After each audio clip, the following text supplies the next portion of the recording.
तो पाकिस्तान में high voltage drama सबके सामने आ चुका है और जैसा कि पंडित अरविंद तिवारी जी ने हमारे इसी प्रोग्राम के जरिए भविष्यवाणी की थी, प्रेडिक्शन की थी कि इमरान खान चाहे जो भी कोशिश कर लें, उन्हें अपने वजीर आजम के ओहदे से हाथ धोना पड़ेगा। और हुआ भी कुछ यही, लेकिन सबसे चौंकाने वाली बात यह है कि हुआ भी उन्हीं तारीखों में जिन तारीखों का ऐलान बहुत पहले ही पंडित अरविंद तिवारी जी कर चुके थे। मैं चाहूंगा पहले वो छोटी सी क्लिपिंग आप पहले देख लें। पंडित जी, मूल प्रश्न अगर कहें, बेसिक क्वेश्चन अगर कहें कि क्या वो अपनी प्रधानमंत्री कुर्सी, वजीर आजम की कुर्सी बचा पाने में कामयाब हो पाएंगे या फिर गेम ओवर?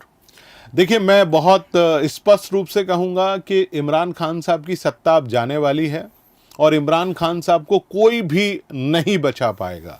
मेरा मानना है कि 7 अप्रैल तक और 4 अप्रैल चूंकि उनकी कुंडली में सबसे ज़्यादा खराब है, 30 मार्च से लेकर 4 अप्रैल के बीच का जो समय है वो इमरान खान साहब की जो कुर्सी है उसके लिए उल्टी गिनती लेकर आता है। और मुझे लगता है इमरान खान साहब को पाकिस्तान के प्रधानमंत्री यानी पाकिस्तान के वजीर आजम की कुर्सी से जाना होगा। तो देखा आपने भारतीय ज्योतिष विज्ञान का ये चौंका देने वाला एक कारनामा, किस तरह से कई समय पहले, काफी समय पहले पंडित अरविंद तिवारी ने अपनी ज्योतिषीय गणना के जरिए ये बता दिया था कि इमरान खान को अपने पद से हाथ धोना पड़ेगा। और हुआ भी वही, उनका कोई भी ट्रम्प कार्ड नहीं चल पाया। अलबत्ता ये जरूर है कि पाकिस्तान में इमरान परस्त कुछ चैनल हैं, कुछ जो उनके एस्ट्रोलॉजर्स हैं, वो जरूर इसे इमरान खान की बड़ी फतेह करार देने में जुटे हुए हैं। लेकिन अब बड़ा सवाल ये कि आखिर इमरान खान और पाकिस्तान का होगा क्या? क्या पाकिस्तान इलेक्शंस की तरफ आगे बढ़ रहा है या फिर पाकिस्तान के साथ और भी कुछ ऐसा बुरा होने जा रहा है जिसके बारे में ना तो पाकिस्तान के सियासतदानों ने, ना तो पाकिस्तान की जनता ने और ना ही वहां के उन एस्ट्रोलॉजर्स ने, जो कहीं ना कहीं अब भारतीय ज्योतिष विज्ञान की तरफ ही सही, भले लंबे बात ही सही, लेकिन अब आगे बढ़ रहे हैं। तो चलिए इन तमाम पहलू पर चर्चा करेंगे एक बार फिर मशहूर ज्योतिषाचार्य पंडित अरविंद तिवारी जी से। पंडित जी, आपको बहुत बहुत स्वागत है। इंडिया फर्स्ट टीवी के सभी दर्शकों को मेरा बहुत बहुत नमस्कार। पंडित जी, लगातार आपकी भविष्यवाणियां हमेशा की तरह सच साबित हो रही हैं और इंटरनेशनल अफेयर्स की जब बात आती है तो मैंने कई बार महसूस किया कि आपका पर्सनल इंटरेस्ट रहता है इंटरनेशनल अफेयर्स को लेकर। और जब बात पाकिस्तान की हो रही है, हमारे पड़ोसी मुल्क की हो रही है, तो उसमें तो आपका जो इंटरेस्ट है वो लाजमी है ही। तो अब आपकी ज्योतिषी गणना पाकिस्तान में क्या कुछ आगे बयां कर रही है? किस तरह का फ्यूचर पाकिस्तान की जनता को देखना पड़ सकता है? कि इमरान खान वापसी करेंगे या इंतखाबात यानी कि इलेक्शंस वहां पर होंगे? इलेक्शंस होते हैं तो वहां पे कौन जीतेगा? देखिए, बहुत सुंदर प्रश्न और आपका बहुत हृदय से धन्यवाद जो आपने इंडिया फर्स्ट टीवी पर हमको आपने सम्मानित किया, बिठाया और आपने ये जानने की कोशिश करी कि भारतीय ज्योतिष आखिर कहाँ तक और किस सीमा तक देख सकता है। देखिए, जहाँ तक बात है पाकिस्तान की, जहाँ तक बात है पाकिस्तान के साबिक वज़ीर आज़म, अब उनको साबिक ही कहा जाएगा क्योंकि अब वो जैसा कि हम आज प्रोग्राम कर रहे हैं उस समय ये नोटिफाइड कर दिया गया है कि अब पाकिस्तान के जो वज़ीर आज़म हैं इमरान खान साहिब, अब वो नहीं रहे, अब वो वज़ीर आज़म नहीं रहे और नोटिफिकेशन जारी हो गया और उस नोटिफिकेशन का अप्रूवल भी जो है वहाँ की जो विधानसभा है, वहाँ की जो सचिवालय है उसके द्वारा हो चुका है। देखिए, बात आती है सबसे बड़ी कि क्या होगा पाकिस्तान में और इमरान खान का मुस्तकबिल आखिर क्या है। तो देखिए, सबसे पहले तो अभी चूँकि ये मुकदमा गया हुआ है वहाँ की सुप्रीम कोर्ट में जो कि इस्लामाबाद में है, मुझे लगता है जो 7 तारीख तक, चूँकि मंगल जिसको उर्दू में मरीख भी कहा जाता है, तो अभी मरीख जो है वो इस समय मकर राशि में गोचर कर रहा है और जो कुंभ राशि में 7 तारीख को दोपहर 2:47 भारतीय समय के अनुसार जाएगा और पाकिस्तान के समय अनुसार 3:15 बजे वो कुंभ राशि में प्रवेश करेगा। देखिए, वहाँ से इमरान खान की मुश्किलें शुरू होंगी।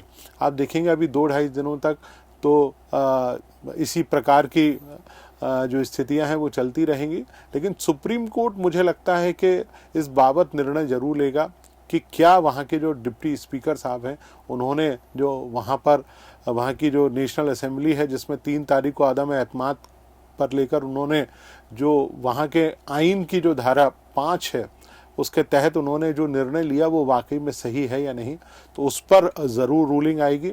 और मुझे लगता है कि पाकिस्तान में आने वाले 3 महीनों के अंदर इंतखाबात यानी चुनाव ज़रूर होंगे, चूँकि इमरान खान की जो 3 महीने के भीतर वहाँ पे चुनाव होंगे। बिल्कुल 3 महीनों के भीतर वहाँ पे चुनाव होंगे। और आपने कहा कि क्या पाकिस्तान का मुस्तकबिल होगा, तो मुझे लगता है कि पीटीआई की सेहत थोड़ी सी नासाज ज़रूर रहेगी। जी, फ्यूचर पाकिस्तान का पंडित जी बता रहे हैं कि 3 महीने के अंदर अंदर चुनाव होंगे पाकिस्तान में, और इन चुनावों में इमरान खान की पार्टी ज्यादा बेहतर प्रदर्शन नहीं कर पाएगी इस बार। इमरान खान भाई लेकिन काफी सर वो कह रहे हैं कि मुझे बहुत ही उम्मीदज़्यादा हूं और काफी जो हम चाहते हैं कि जल्द से जल्द इलेक्शन हो, और जल्द से जल्द इलेक्शन होने की स्थिति में वो बेहतर प्रदर्शन करेंगे। इमरान खान को उम्मीद है कि वो इस बार मेजोरिटी गवर्नमेंट फॉर्म कर पाएंगे। तो ये क्या उनके लिए सिर्फ एक स्वप्न साबित होगा, एक सपना साबित होगा? बिल्कुल, मैं आपको बताऊं कि इस समय जो परिस्थितियां हैं, देखिए पीएमएल नून जो वहाँ की जो मुस्लिम लीग नून है, जिसको नवाज शरीफ की पार्टी कहा जाता है, जिसको हेड नवाज शरीफ साहब करते हैं, और वहाँ पर जो दूसरी पार्टी है पाकिस्तान पीपुल्स पार्टी, जिसके अध्यक्ष बिलावल भुट्टो जरदारी हैं, और ये दोनों पार्टियां बहुत अच्छा करने वाली हैं। और आप देखेंगे कि इतना अच्छा करेंगी कि इन पार्टियों के जो टिकट हैं, जैसे पिछले बार लोग पीटीआई के टिकट पर लड़ने के लिए मारामारी कर रहे थे कि भाई पीटीआई का टिकट मिल जाए, और पीटीआई बहुत बेहतर करेगी, उसने किया। लेकिन इस बार सबसे बड़ी पार्टी बनकर उभरेगी पाकिस्तान मुस्लिम लीग नून। देखिए अभी हम लोग जो भविष्यवाणी कर रहे हैं वो तात्कालिक ग्रहों के आधार पर कर रहे हैं, और 3 महीने के बाद की जो ग्रह स्थितियां उसके आधार पर कर रहे हैं। लेकिन जिस तारीख को चुनाव इंतखाबात पाकिस्तान में होंगे, उस तारीख का हम लोग जायचा यानी कुंडली बनाएंगे, और उस जायचे के आधार पर हम आपको बताएंगे कि आखिरकार पाकिस्तान में होने क्या जा रहा है। लेकिन आज के दौर में जो सबसे बड़ी बात, जो आज की सबसे बड़ी भविष्यवाणी जो मैं कर रहा हूँ, उसमें सबसे बड़ी पार्टी होगी पाकिस्तान मुस्लिम लीग नून। नंबर 2 पे पार्टी होगी बिलावल भुट्टो जरदारी साहब की जो पार्टी है पाकिस्तान पीपल्स पार्टी, और तीसरे नंबर पर जो पार्टी रहेगी वो पीटीआई यानी पाकिस्तान तहरीक इंसाफ, जिसके कायद हैं श्री इमरान खान साहब, जो कि साबिक वज़ीर आला हैं, वज़ीर आज़म हैं, तो उनकी पार्टी रहेगी। और इस प्रकार पाकिस्तान में पार्टियों की स्थिति रहना चाहिए। पंडित जी, ये जो चुनाव से पहले का जो दौर है, जो पीरियड है, उस दौरान सत्ता किसके हाथ में रहेगी? देखिए इस दौरान मुझे लगता है कि सत्ता में एक नया वज़ीर आज़म जिसको हम कहते हैं वो होगा, लेकिन वो इमरान खान साहब नहीं होंगे। उनकी जगह कोई दूसरा वज़ीर आज़म, जिसको पाकिस्तान के जो राष्ट्रपति हैं वो बनाएंगे। लेकिन मुझे लगता है कि इमरान खान साहब की निगरानी में चुनाव वहाँ पर इंतखाबात नहीं होंगे। पंडित जी, अक्सर जब इस तरह की जो पॉलिटिकल इस तरह की अपॉर्चुनिटी आती है, कहा जाए कि इम्बैलेंस वाला स्टेज रहता है, उस वक्त मार्शल लॉ की भी संभावना जताई जाती है। पाकिस्तान में फौज हमेशा से हावी रही है, तो क्या फौज भी कहीं कुछ इंटरफेयर करती नजर आ रही है इस पूरे घटनाक्रम में? देखिए फौज का पूरा इंटरफेरेंस चल रहा है। आपको मैं थोड़ा राजनीतिक रूप से बताना चाहूँगा कि जनरल फैज़ हामिद, जो कि पहले आईएसआई को हेड कर रहे थे, जिनको हटाने के लिए अभी जो वर्तमान में जो जनरल साहब हैं कमर बाजवा साहब, उन्होंने बहुत कहा, और 2 नए उन्होंने आईएसआई के नाम भेजे थे, और उसको बनाने के लिए इमरान खान साहब ने लगभग 1.5 महीना लगाया। तो वहीं से इमरान खान साहब और सेना के बीच में जो संबंध है वो ख़त्म होते चले गए। और आज की जो स्थिति है, आपने देखा होगा कि उन्होंने अपनी बात को किसी को नहीं बताया, और चूंकि ये केवल और केवल मिलिट्री का प्रेशर था, जिसके कारण इतनी जल्दी नोटिफिकेशन इमरान खान साहब को करना पड़ा, चूंकि कहीं ना कहीं सेना उनके बहुत ज़्यादा खिलाफ है। और पाकिस्तान का जो इतिहास कहता है कि जिसके सर पर सेना का हाथ होता है वही वहाँ की सत्ता में होता है, और मुझे लगता है कि इमरान खान साहब के ऊपर से हाथ हट चुका है।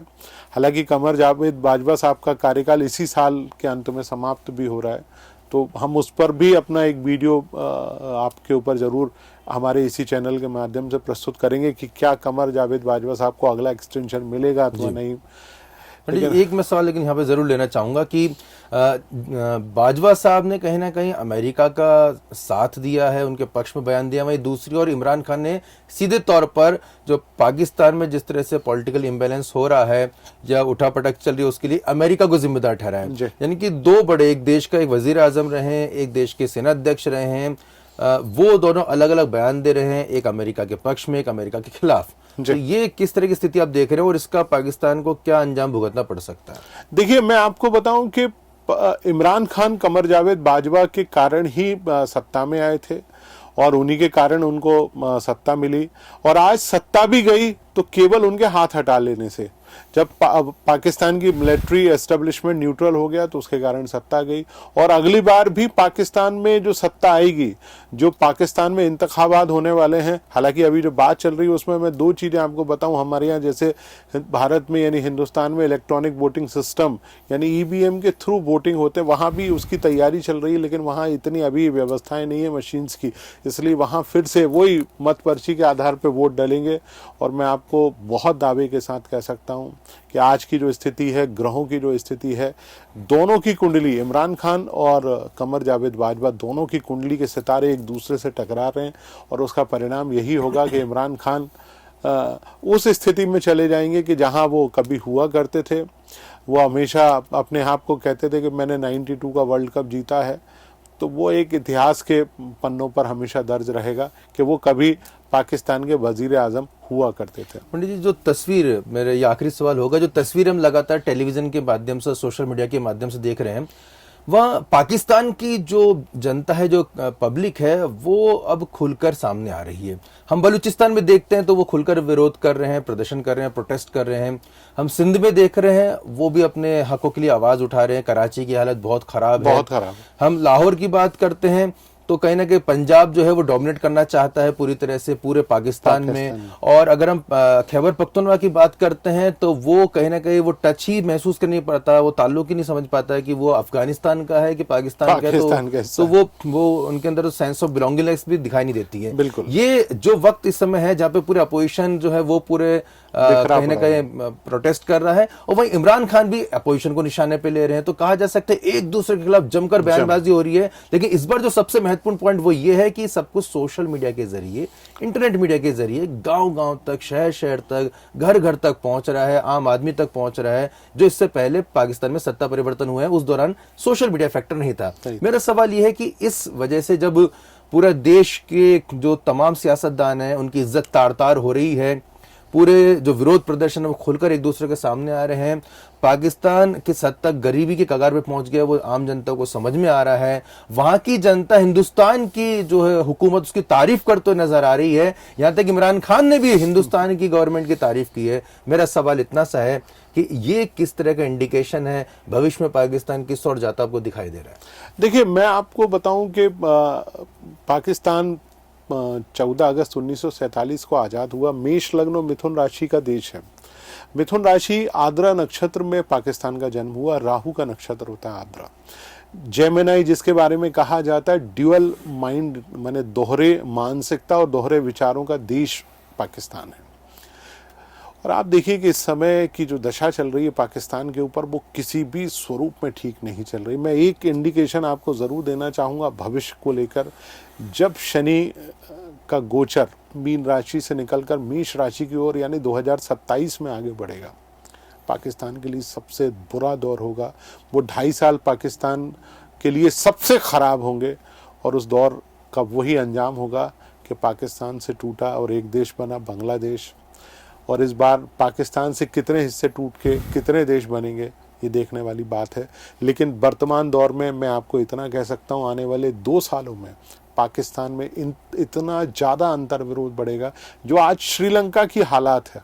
देखिए, वहाँ श्रीलंका में जो आप देख पा रहे हैं कि वहाँ की अर्थव्यवस्था पूरी तरह से डूब गई है। वहाँ का जो उनके ऊपर जो उनकी अर्थव्यवस्था है उसका 75% कर्जा है, पाकिस्तान के ऊपर अभी 56% है। और आने वाले दिनों में लगभग साल भर के अंदर, मैं आज एक भविष्यवाणी और कर रहा हूँ, पाकिस्तान का जो रुपया है जो डॉलर के मुकाबले होना चाहिए वो 215 और 220 के ऊपर जाने वाला है, अर्थात आप किसी भी चीज़ को खरीद भी नहीं पाएंगे। नतीजतन क्या होगा, गैस महंगी होगी, पेट्रोल महंगा होगा, खाद्यान्न महंगा होगा, सारी चीज़ें महंगी होंगी और उस समय पाकिस्तान की सेना भी कुछ पाकिस्तान का सपोर्ट नहीं कर पाएगी और पाकिस्तान की पार्टियां भी नहीं कर पाएंगी। नतीजतन लोग भागेंगे और पाकिस्तान एक बहुत बुरे दौर से होकर अवश्य गुजरेगा। बहुत बहुत शुक्रिया पंडित जी, आपने कई जो है भविष्यवाणियां इस प्रोग्राम के जरिए की हैं और मुझे लगता है कि इंडिया फर्स्ट पे ही ऐसा मौका लगता है जब हम आपके समय का ज़्यादा से ज़्यादा जो है कोशिश करते हैं कि उपयोग में ले पाएँ। लेकिन कई ऐसे देखिए दर्शकों, आपके जहन में अब और कई सवाल खड़े हो गएंगे कि आखिर बाजवा जी, जैसे खुद पंडित जी ने बताया कि क्या बाजवा जी का कार्यकाल पूरा होता है या उसको एक्सटेंशन मिलता है, इमरान खान का आगे भविष्य क्या होगा, पाकिस्तान में किस तरह से महंगाई बढ़ेगी, चुनावों का परिणाम तो हालांकि पंडित जी ने अपनी भविष्यवाणी के जरिए आपको बता ही दिया है कि नवाज शरीफ की जो पार्टी रहेगी वो सबसे फ़ायदे में इस बार चुनाव में रहने वाली है और इमरान खान काफ़ी पीछे रहने वाले हैं।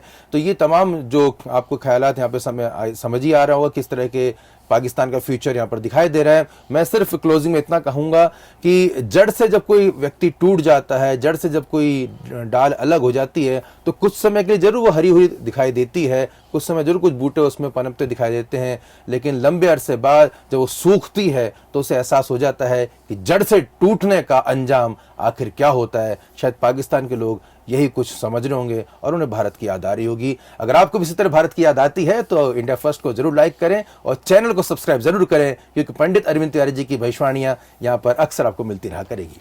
नमस्कार। नमस्कार।